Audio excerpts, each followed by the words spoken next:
आपकी आखिरी उम्मीद कौन है? इमरान खान। आपकी आखिरी उम्मीद कौन है फिर? इमरान खान। तो आपकी आखिरी उम्मीद कौन है जनाब? इमरान खान। आपकी? इमरान खान। आपकी? हमारी जो है ना वो आखिरी उम्मीद हम जो कहते हैं इमरान खान। नाज़रीन किराम, शदरे की आवाम कह रही है कि हमारी आखिरी उम्मीद इमरान खान है। बड़ी हैरत की बात है। नहीं है लीडर तो बाहर बैठा हुआ है भाई, अच्छा, इसमें फख्र है आपको? इंशाल्लाह। वाह भाईजान, ऐसी गैरत होनी चाहिए। लीडर बाहर बैठा है, कहने फख्र है इस बात पे, ये है गैरत। सर जी आपकी गैरत को सलूट है जी, आपकी गैरत को सलूट है। जो मर्जी हो जाए, मर जाइए मरते हमें चोर है लुटेरो है वोट होनी है। क्या बात है, आपकी गैरत को सलाम है जी।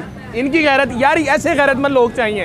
कहते हैं अगर हमारा लीडर चोर और लुटेरा हो तब भी वोट उसको देंगे, नून लीग को देंगे। क्या वजह है नून लीग को वोट देने की जी? क्योंकि हमारा शुरू से सपोर्ट है नून लीग को ही रहा। मेरे पापा भी उसको वोट डालते हैं, मेरी वालदा भी, पापा डालते हैं, नाना भी डालते अच्छा, हैं, मामू भी डालते हैं। मतलब इनके दादा डालते थे, नाना डालते थे।